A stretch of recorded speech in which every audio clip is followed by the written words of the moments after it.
믿을 수 없는 일이 일어났습니다. 저는 한국에 죽으러 왔습니다. 정말로요.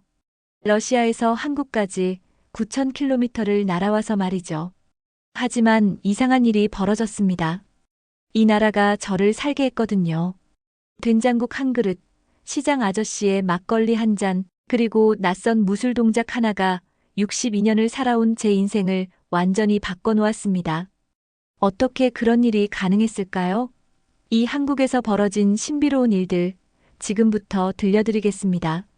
시작 전 함께 해주시는 구독과 좋아요는 영상 제작에 큰 힘이 됩니다. 저는 상트페테르부르크에 사는 세르게이 이바노비치입니다. 젊은 시절 군장교로서 나이가 들 때까지 군인일 줄 알았지만 건강 문제로 일찍 퇴역했죠. 이후 러시아 중공업 기계회사에서 25년간 엔지니어로 일했고 3년 전 조기 은퇴했습니다. 한국과의 인연이라면 제 딸 나탈리아가 한국인과 결혼했다는 것뿐이었죠. 그것도 저는 결혼을 반대했습니다. 볼트와 너트로 세상을 이해해온 나에게 딸이 알 수 없는 동양 문화로 떠나는 건 받아들일 수 없는 일이었으니까요. 지난 2월 어느 날 공장에서 갑자기 가슴을 움켜쥐고 쓰러졌습니다. 병원에서 깨어났을 때 의사가 말했어요. 심근경색입니다. 중증 협심증으로 발전했고요. 언제든 재발할 수 있다는 얘기였죠. 하지만 제가 더 충격받은 건 따로 있었습니다. 평생 기계만 믿고 살아온 제가 정작 제 몸이라는 기계는 제대로 관리하지 못했다는 사실이었어요. 아내 올가의 무덤 앞에서 오랫동안 서 있었습니다. 3년 전 그녀가 세상을 떠날 때도 이렇게 무력했었죠. 여보, 이제 나도 당신 곁으로 갈 것 같아. 차가운 묘비에 손을 대며 중얼거렸습니다. 그런데 이상하게도 마음이 편해졌어요. 결정을 내린 순간부터 가슴의 무게가 덜어지는 기분이었습니다. 오랜 동료 드미트리에게 전화를 걸었습니다. 나탈리아를 보러 한국에 가려고 해. 미친 소리 하지 마, 세르게이. 지금 내게 필요한 건 병원이야, 여행이 아니라. 하지만 저는 이미 마음을 정했어요. 8년 동안 고집 부린 게 이제 와서 후회된다고. 딸 얼굴이나 한번 보고 올게. 전화를 끊고 나서 방 한구석에 쌓인 기계 설계도들을 바라봤습니다. 35년간 제 인생이었던 도면들이었죠. 이제는 먼지만 쌓여가고 있었어요. 서랍에서 나탈리아의 어린 시절 사진을 꺼냈습니다. 제 무릎에 앉아 웃고 있는 5살 나탈리아. 그때는 아빠가 세상에서 가장 멋진 사람이라고 믿었던 아이였습니다. 항공료를 확인하니 연금 2달치가 넘었습니다. 하지만 주저하지 않았어요. 어차피 쓸 시간이 얼마 남지 않았으니까요. 나탈리아에게는 건강검진차 한국병원을 가보고 싶다고 거짓말을 했습니다. 딸이 너무 기뻐하는 목소리에 가슴이 아팠어요. 정말 오랜만에 듣는 딸의 웃음소리였거든요. 출발 전날 밤 아파트 베란다에서 도시를 내려다봤습니다. 공장 굴뚝에서 피어오르는 연기가 회색 하늘과 섞여들었어요. 이 풍경을 마지막으로 보는 거구나 싶었습니다. 가방에는 심장약과 올가의 반지, 그리고 나탈리아 어린 시절 사진 한 장만 넣었어요. 공항 가는 택시 안에서 운전기사가 물었습니다. 어디 가시는 거예요?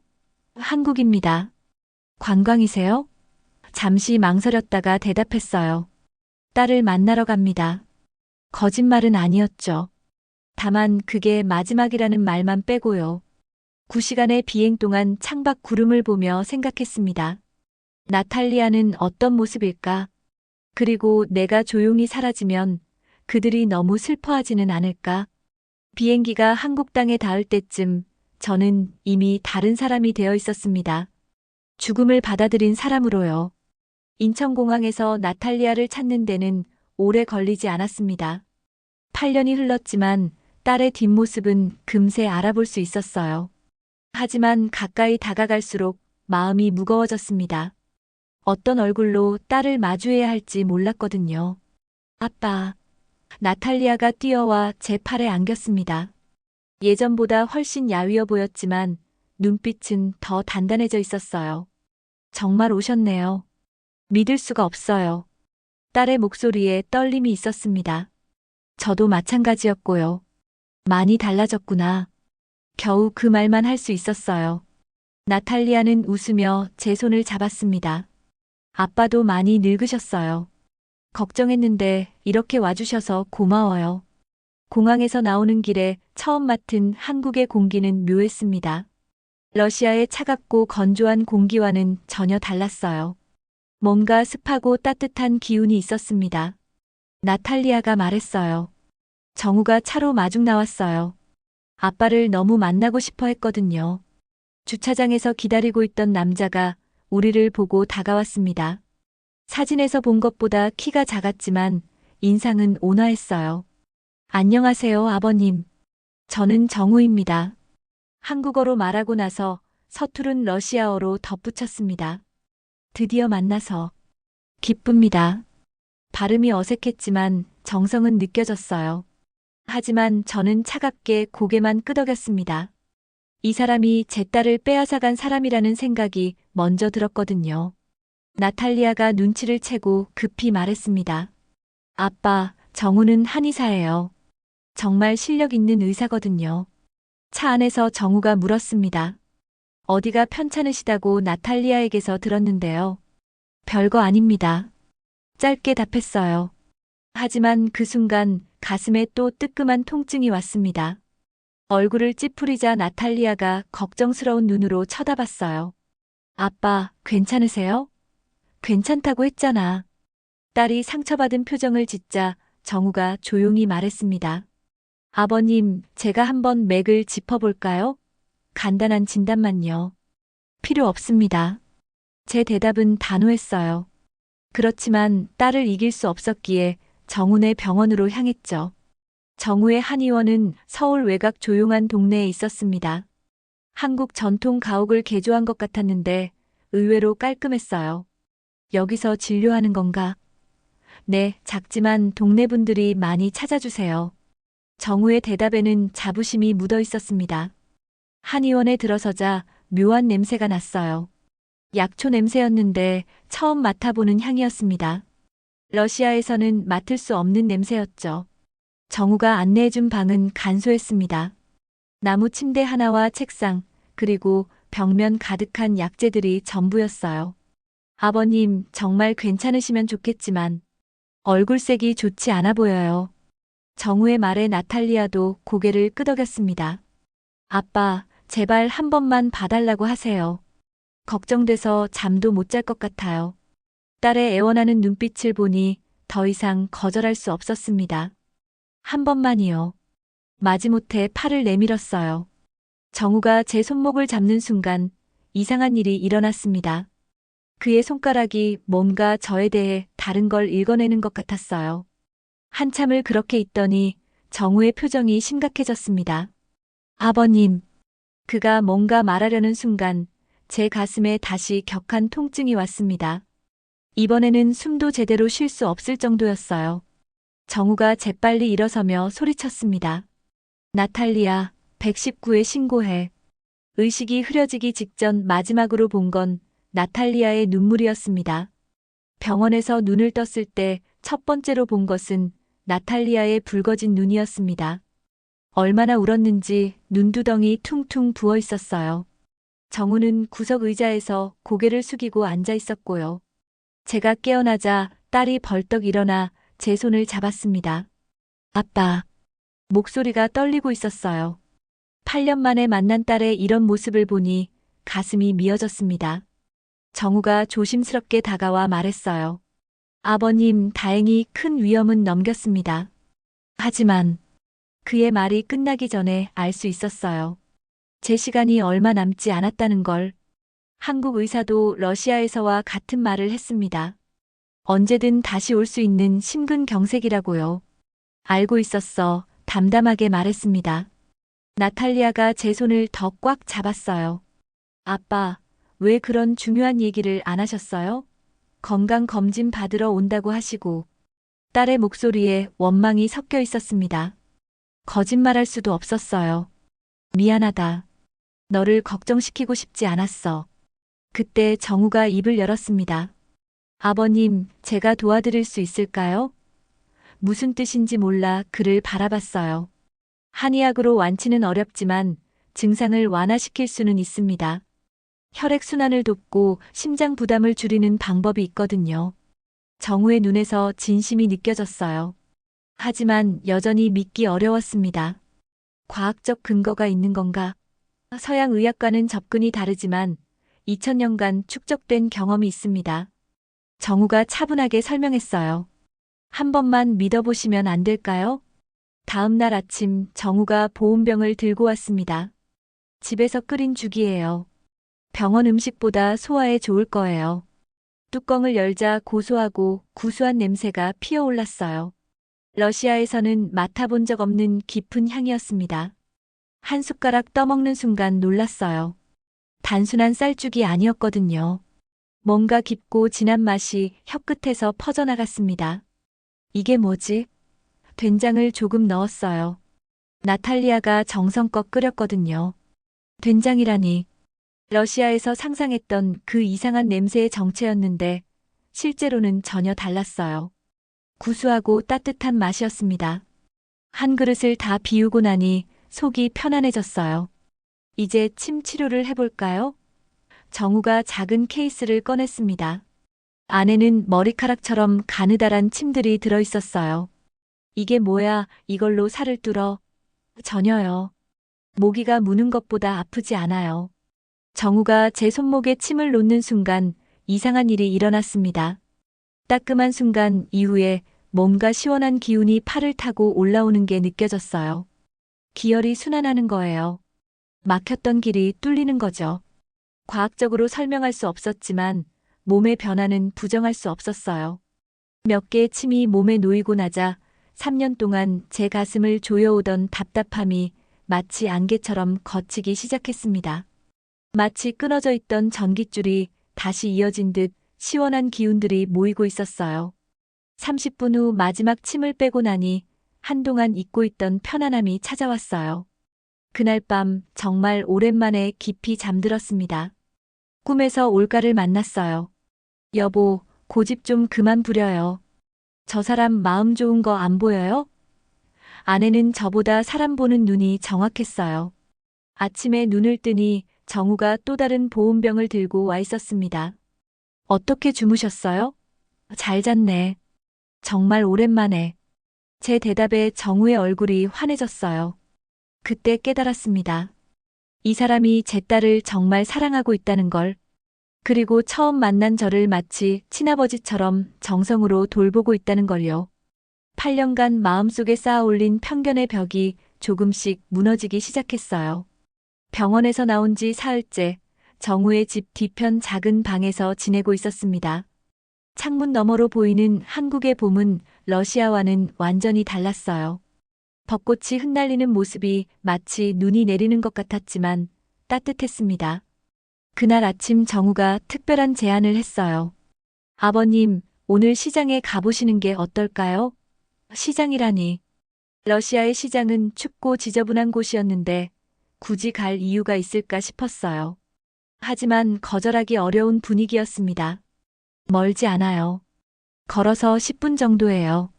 정우와 함께 나선 길에서 처음으로 한국의 거리를 제대로 봤습니다. 좁은 골목길 양쪽으로 작은 가게들이 빽빽이 들어서 있었어요. 러시아의 넓은 대로와는 정반대였지만 나름의 정치가 있었습니다. 시장 입구에 다가가자 뭔가 특별한 냄새가 코끝을 스쳤어요. 김치의 알싸한 냄새, 마늘의 진한 향, 그리고 뭔가 깊게 발효된 듯한 구수한 냄새가 뒤섞여 있었습니다. 처음엔 어색했지만 계속 맡고 있으니 묘하게 편안해졌어요. 첫 번째로 들른 곳은 두부집이었습니다. 하얀 앞치마를 두른 아주머니가 환하게 웃으며 맞아주셨어요.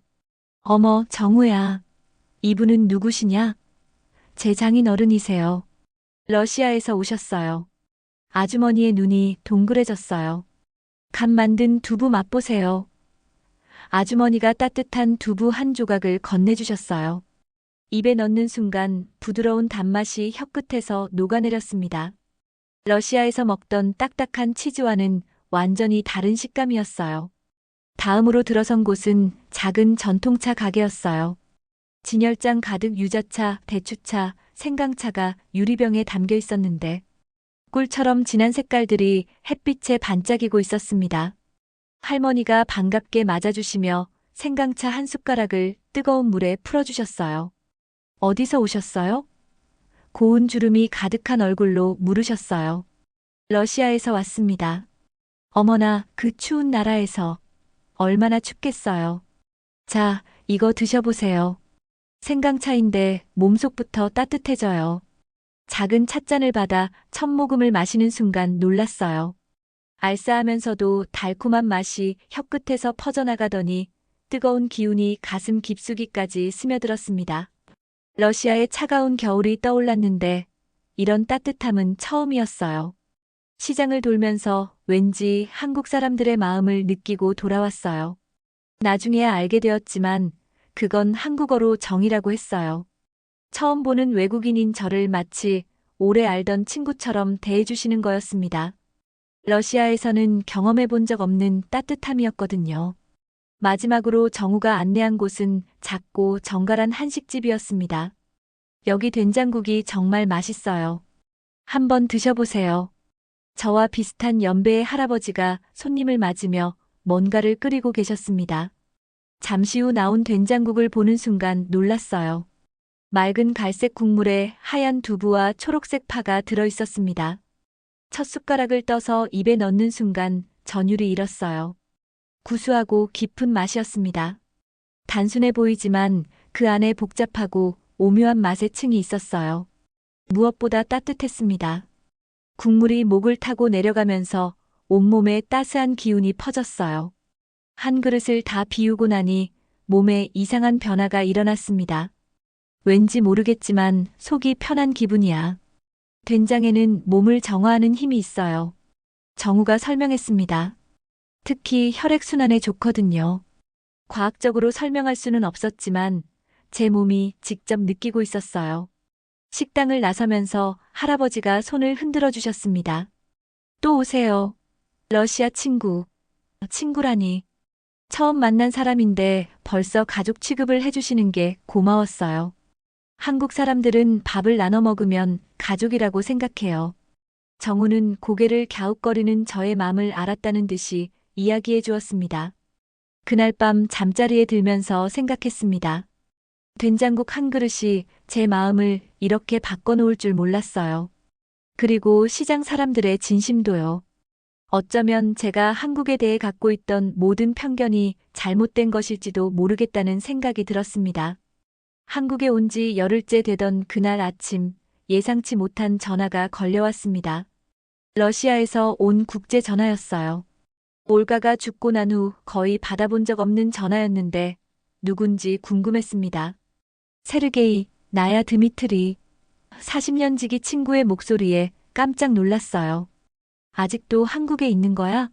나탈리아에게 먼저 연락했었어. 더 놀라운 건 그 다음 말이었어요. 나도 지금 인천공항에 있어. 무릎 수술을 받으러 서울대병원에 왔다는 거였습니다. 러시아에서는 더 이상 치료가 어렵다고 해서 한국까지 왔다고 했어요. 마중 나와줄 수 있어? 혼자서는 걷기가 힘들어. 드미트리의 목소리에 고통이 섞여 있었어요. 정우에게 급히 사정을 설명하고 공항으로 향했습니다.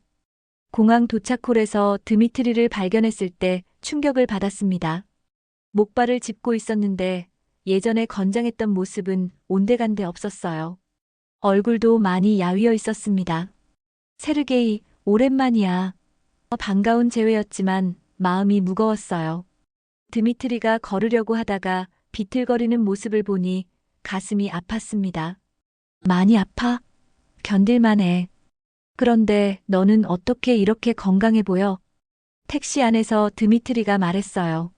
솔직히 치료를 받고 너를 데리고 가려고 했어.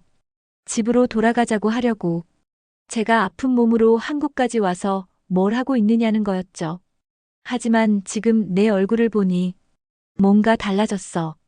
그러게 말야, 드미트리. 그래서 내가 소개해주고 싶은 곳이 있어. 정우의 한의원에 도착했을 때 드미트리는 거의 서 있을 수도 없는 상태였어요. 정우가 급히 나와서 부축해 주었습니다. 러시아에서 온 내 친구인데 걷지를 못해. 진찰하는 동안 제가 통역을 했는데 드미트리는 처음부터 회의적이었어요. 세르게이, 너 정말 이런 미신을 믿어? 바늘로 무릎을 고친다고? 러시아에서 MRI도 찍고 전문의들도 다 봤는데 수술 외엔 방법이 없다고 했다는 거였어요. 나도 처음엔 그랬어. 하지만 몸이 증명하고 있잖아. 제 말에 드미트리가 콧방귀를 뀌었어요. 너야 워낙 단순하니까. 나는 달라. 하지만 워낙 아프니까 일단 한번 해보겠다고 했습니다. 정우가 드미트리의 무릎 주변에 침을 놓기 시작했어요. 처음엔 미간을 찌푸리던 드미트리의 표정이 조금씩 변하기 시작했습니다. 이게 뭐지, 세르게이? 뭔가 따뜻한 기운이 느껴져. 30분 후 침을 빼고 나서 드미트리가 조심스럽게 일어섰어요. 그가 놀란 목소리로 말했습니다. 무릎이 뭔가 시원한 느낌이야. 목발 없이 몇 걸음 걸어보더니 믿을 수 없다는 표정을 지었어요. 이게 정말 가능한 일이야? 드미트리가 저를 보며 물었어요. 나도 신기해. 하지만 내 다리가 증명하고 있잖아. 그때부터 드미트리의 태도가 바뀌기 시작했습니다. 그날 저녁 드미트리에게 한식과 막걸리를 대접했어요. 드미트리는 멋쩍은 듯 고백했죠. 세르게이, 미안해. 너를 무시했어. 한국에 와서 하루 만에 그의 생각이 완전히 바뀐 거였어요. 이 나라에는 정말 특별한 뭔가가 있어. 일주일 동안 드미트리는 저와 함께 지내며 한의원과 서울 대병원을 오갔습니다. 그리고는 한국을 떠날 때쯤엔 거의 정상적으로 걸을 수 있게 됐습니다. 한국의 전통 의술과 서양 의학이 만나 만들어낸 결과였죠. 드미트리도 부지런히 노력한 덕분이기도 했고요. 공항에서 헤어지면서 그가 말했어요. 러시아 돌아가서 모든 사람들에게 말할 거야. 한국에는 진짜 기적이 있다고. 친구의 변화를 지켜보면서 저도 확신하게 됐어요. 제가 경험한 게 우연이 아니라는 걸 말이에요. 드미트리를 배웅하고 돌아오는 길에 생각했습니다. 이제 저는 완전히 다른 사람이 되었구나. 그리고 이 변화를 더 많은 사람들과 나누고 싶다는 마음도 생겼어요. 죽음을 기다리던 사람에서 희망을 전하는 사람으로 바뀌고 있었습니다. 드미트리가 떠나고 며칠 후 몸에서 놀라운 일이 일어나고 있었습니다. 매일 아침 정우가 놓아주는 침과 쓴맛이 나는 한약을 꾸준히 먹으면서 여전히 남아있던 가슴이, 그 무거운 돌덩이가 조금씩 사라지고 있었어요. 물론 서양 의학의 도움도 꾸준히 받았습니다. 그리고 오후에는 정우의 소개로 시장에서 운동을 하는 어른들의 모임에 초청을 받아가게 되었습니다. 택견이라는 무술로 무리가 가지 않지만 혈액순환에 좋다는 운동을 함께하는 모임이었죠. 그날도 어김없이 택견을 배우러 시장으로 향했습니다. 걸어가면서 깨달았어요. 예전 같으면 이 정도 거리도 중간에 쉬어야 했는데 이제는 숨도 차지 않았거든요. 러시아 친구. 멀리서 김 아저씨가 손을 흔들며 반겨주었어요. 가까이 다가가자 그가 제 얼굴을 자세히 들여다봤습니다. 이야, 얼굴의 생기가 완전히 돌고 있잖아. 정말 그런 것 같았어요. 거울을 볼 때마다 예전에 그 죽음을 기다리던 얼굴이 아니었거든요.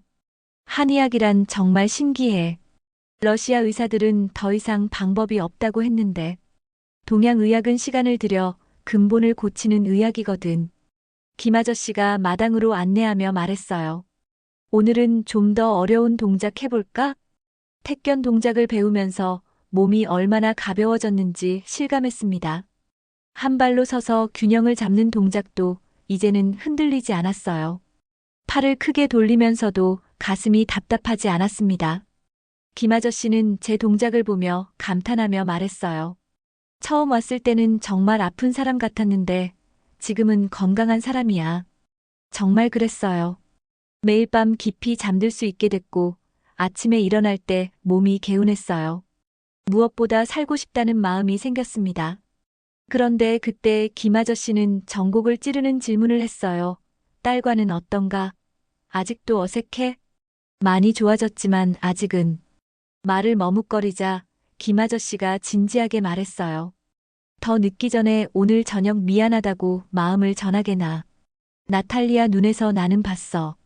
아직도 아버지를 그리고 있다는 걸. 그날 오후 집에 돌아왔을 때 나탈리아가 일찍 들어와 있었어요. 그런데 뭔가 평소와 달랐습니다. 얼굴에 붉은 기가 돌고 있었고 표정도 어딘지 들떠 보였어요. 딸을 자세히 보니 뭔가 감추고 있는 것 같았어요. 나탈리아야, 너 무슨 좋은 일 있어? 아니에요, 그냥. 그때 정우가 퇴근해서 들어왔는데 나탈리아와 눈빛을 주고받더니 미소를 지었습니다. 뭔가 둘이 비밀이 있는 것 같았어요. 김 아저씨의 말이 떠올랐습니다. 더 늦기 전에 용기를 내야겠다고 생각했어요. 나탈리아야. 목소리가 떨렸지만 꾹 참고 말을 이어갔습니다. 아빠가 미안하다. 갑작스러운 사과에 나탈리아가 깜짝 놀란 표정을 지었어요. 아빠, 갑자기 왜 그러세요? 8년 전 일 말이야. 내 결혼을 반대했던 것, 연락도 안 했던 것. 말을 하다 보니 목이 메었어요. 모든 게 아빠 잘못이었어. 정우는 정말 좋은 사람인데 아빠가 편견을 가졌던 거야. 나탈리아의 눈에서 눈물이 흘러내리기 시작했습니다. 아빠. 딸이 제게 다가오려는 순간 정우가 조심스럽게 입을 열었어요. 아버님, 사실 저희가 말씀드릴 게 있어요. 무슨 말인지 궁금해하는 제 표정을 보며 나탈리아가 눈물을 닦고 말했습니다. 아빠, 저 임신했어요. 순간 세상이 멈춘 것 같았어요. 뭐라고? 3개월 됐어요. 나탈리아의 목소리가 떨리고 있었어요. 그래서 오늘 말씀드리려고 했는데, 손자라니, 제가 할아버지가 된다는 말인가요? 그 순간 모든 게 달라 보였습니다. 제가 죽으러 온 게 아니라 새 생명을 맞이하러 온 거였구나. 나탈리아가 제게 안기며 말했어요. 아빠, 저희와 함께 계세요. 아이가 할아버지를 알았으면 좋겠어요. 더 이상 참을 수 없었어요. 8년간 쌓인 모든 감정이 터져나왔습니다. 미안하다, 나탈리아야. 정말 미안해. 세 사람이 껴안고 울었어요. 정우도 옆에서 눈물을 닦으며 말했어요. 이제 정말 가족이네요. 그의 말에 가슴이 따뜻해졌어요. 8년 만에 진짜 아버지가 된 기분이었습니다. 그리고 곧 할아버지가 될 거라는 기쁨까지 더해져서 가슴이 벅찼어요. 그날 저녁 식사는 특별했습니다. 손자 이야기를 하면서 웃고 앞으로의 계획들을 세우면서 제 마음도 완전히 열렸어요. 그날 밤 잠자리에서 올가를 생각했어요. 여보, 우리 손자가 생겨. 내가 그렇게 보고 싶어 했던 그 아이가 드디어 올 거야. 창밖으로 부는 바람이 올가의 대답 같았습니다. 죽으러 왔던 한국에서 새로운 생명을 기다리는 할아버지가 되다니. 인생이 이렇게 예측할 수 없는 선물을 주는 줄 몰랐어요. 몸도 마음도 건강해지고 가족과 화해했으며 곧 할아버지가 될 거라니. 이보다 더 완벽한 치유가 어디 있을까요? 어느 날 아침 온 가족이 모여 식사를 하고 있는 자리에서 정우가 갑작스레 이야기를 건넸어요. 아버님, 요새 저희 한의원에 러시아 손님들이 많이 오세요. 아버님 건강도 많이 좋아지셨으니 한의원에 하루에 1~2시간 나오셔서 러시아 손님들과 가벼운 이야기도 나누시고 통역도 해주시면 어떨까요? 건강이 조금씩 회복되고 아이를 기다리며 하루를 보내고 있는 제가 조금은 지루해 보였는지 정우는 깜짝 제안을 했죠. 내가 도움이 될까? 물론이죠. 러시아 말하는 한국 사람 찾기 어려워요. 게다가 아버님은 환자 마음을 잘 이해하실 거예요. 정우는 기뻐하며 말했습니다. 그날 오후 정우의 한의원에 러시아 여성 환자가 찾아왔어요. 50대 중반의 여성이었는데 드미트리처럼 무릎 관절염으로 고생하고 있었습니다. 정우가 진료하는 동안 제가 통역을 도왔어요. 의사 선생님이 침 치료와 한약을 권하십니다. 제가 러시아어로 설명하자 환자가 안도의 표정을 지었어요. 정말 효과가 있을까요? 저도 처음엔 믿지 않았어요. 하지만 직접 경험해보니 정말 도움이 됩니다. 아니나 다를까 침 치료가 끝나자 러시아 환자는 말했어요. 정말 신기해요. 무릎이 이렇게 가벼워질 줄 몰랐어요. 저도 뿌듯했어요. 누군가에게 도움이 된다는 기분이 오랜만이었거든요. 그날 저녁 정우가 조심스럽게 말했습니다. 아버님, 혹시 한국에 더 계실 생각은 없으세요? 무슨 뜻이야? 비자를 연장하시면 더 오래 계실 수 있어요. 통역 봉사도 정식으로 하실 수 있고요. 나탈리아가 제 손을 잡았어요. 아빠, 저희와 함께 지내세요. 이제야 진짜 가족이 된 것 같은데. 딸의 간절한 눈빛을 보니 마음이 흔들렸어요. 그날 밤 혼자 생각에 잠겼습니다. 러시아로 돌아간다는 건 다시 외로운 죽음을 기다린다는 뜻이었어요. 하지만 한국에 남는다는 건 완전히 새로운 삶을 시작한다는 뜻이었죠. 창밖을 보니 벚꽃이 지고 실록이 우거지기 시작했어요. 한국의 봄이 저를 감싸고 있었습니다. 이 따뜻함을 포기하고 다시 차가운 러시아로 돌아갈 수 있을까요? 그날 밤 올가를 생각했습니다. 여보, 미안해. 혼자 가라고 해서. 하지만 아직 내가 할 일이 남은 것 같아. 딸과 사위를 돕고 러시아 환자들도 도와주고 조금만 더 살아볼게. 바람이 창문을 스치는 소리가 올가의 축복 같았어요. 죽으러 왔다가 살아가기로 한 제 선택을 응원해주는 것 같았습니다. 결국 정우와 함께 출입국 사무소에 갔습니다. 비자 연장 수속을 밟았어요. 서류를 작성하면서 깨달았습니다. 저는 이미 결정을 내린 거였어요. 죽으러 온 한국에서 새로운 삶을 시작하기로 말이에요. 한국에 온 지 반년도 채 되지 않아 저는 완전히 다른 사람이 되어 있었습니다. 매일 아침 김 아저씨와 택견을 하고 정우의 한의원에서 러시아 환자들을 도우며 시장 사람들과 막걸리 한 잔 기울이는 일상이 자연스러워졌어요. 이제 저는 한국 사람들에게 말하고 싶어요. 여러분이 당연하게 생각하는 된장국 한 그릇, 시장 아저씨의 따뜻한 정, 택견의 물 같은 흐름, 이 모든 것들이 누군가에게는 생명과 같을 수 있다고요. 저처럼 절망 속에서 찾아온 이방인에게 여러분의 문화와 정이 얼마나 큰 힘이 되는지 알아주세요. 그리고 언젠가 여러분도 낯선 땅에서 도움이 필요할 때가 있을 거예요. 그때 제가 받은 것처럼 따뜻한 손길을 받기를 바랍니다. 사람과 사람 사이의 정이야말로 세상에서 가장 강한 치료제니까요. 고맙습니다, 한국. 고맙습니다, 한국 사람들. 여러분이 이 늙은 러시아 남자에게 새 생명을 주셨어요. 오늘도 감동 토끼와 함께 해주셔서 감사합니다. 더 좋은 사연으로 찾아뵙겠습니다.